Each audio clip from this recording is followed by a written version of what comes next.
I'm sort of curious for you, what was it about this character, Joel, that connected with you?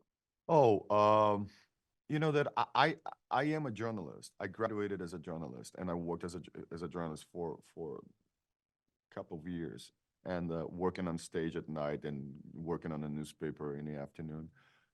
But and most of my friends are journalists too. But I war journalism is a whole. It's a completely different thing. So I reach out to people, to journalists that I wanted to talk to.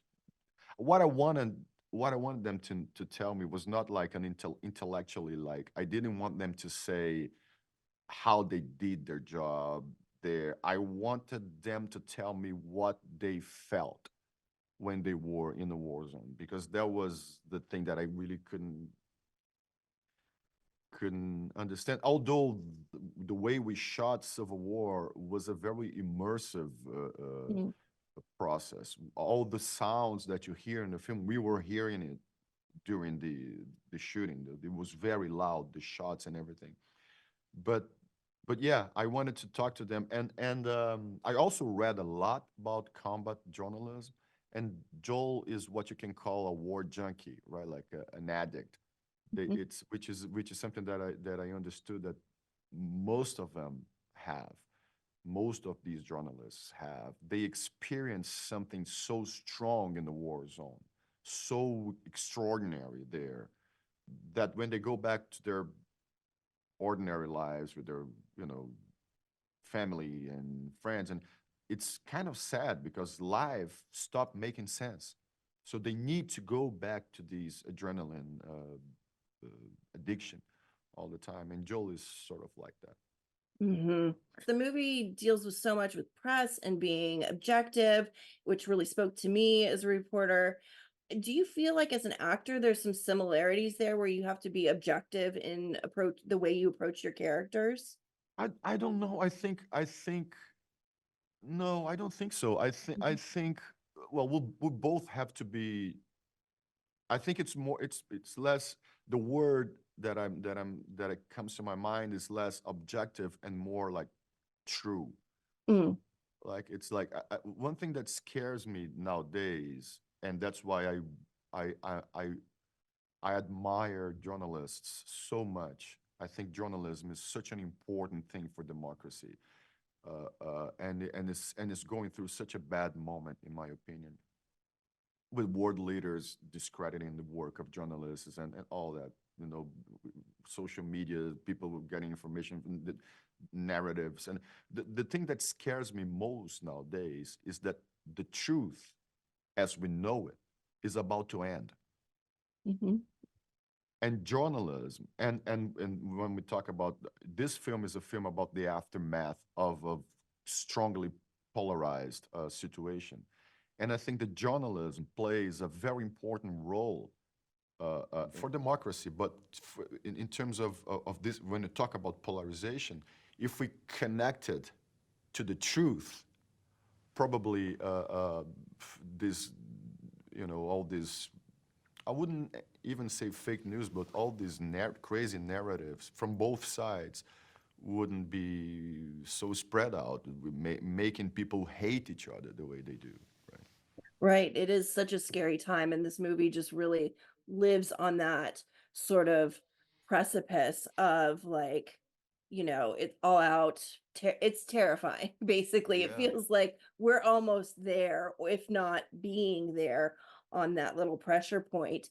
Speaking to the intensity, um, since you're going through all these tense, like, dangerous situations as depicted, like, what sort of things helped you sort of live on that surface to get that spontaneity out of your performance? When I remember when I was doing Narcos, right? Like Mhm. in Colombia, in Bogota. Bogota back in the 80s was the most dangerous city in the world, right? And so when I was talking to people that were there back in the 80s, and it was, how was it to live in Bogota back then? And they were like, dude, we were going out, we were having fun, we were going to the parties, we were living our lives, and then boom, a bomb would explode like next to us. People have the will to keep living, right? And I think that and Joe especially, among the four journalists of the, he's the one who keeps the energy up to keep. We have to keep living. We cannot like succumb to what's around us, right? Like we have to keep living. And I myself, these are the things that when you do characters that when you deal with heavy things, it's like it's sometimes it's hard because it's not it doesn't these things they don't stay in your mind, but they stay in your body somehow. Hmm. It's not something, it's not rational, but so I kind of try to shake it off like just by being with my family and friends and you know. Yeah, I'm curious too, what does it mean to you to be a part of like an Alex Garland movie? How was this experience creatively fulfilling for you? Extraordinary. I think he's one of the most brilliant people I know. He's a very, very brilliant man, and I truly love all of his films, all of them. Ex Machina, Annihilation, Devs, Man. I think he's very brave and very and he goes deep in the things that he's interested. Yeah, Civil War was one of the best scripts I've read in my life. I thought it was super timely. Unfortunately, I am a very political person. The only film that I had directed was a very political film, too. So I felt that the feeling that I have with Civil War is that this is the holy grail. Like it's a film with potential to become a blockbuster, but with something to say, right? Like very well balanced. It's a political movie with lots of explosions on it. What do you hope people sort of walk away from this feeling? Because the movie's very, again, it's very I terrifying. know, but listen, I don't know. I don't believe that films have a message, right? Like Right.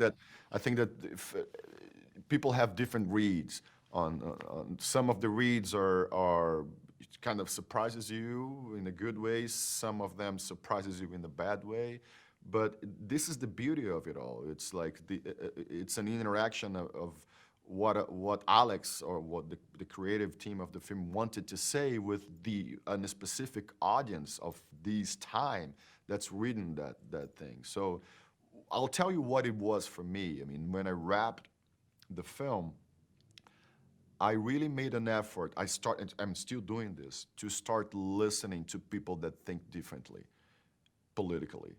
I think it's time for us to reach out to people and to realize that we have more common ground than we suppose, than we think. Know what I mean? Like it's time because the polarization, it's an issue indeed. I'm not saying that there's going to be a civil war in the United States, but it leads you to hate, to social conflicts, to many things that are not good for democracy.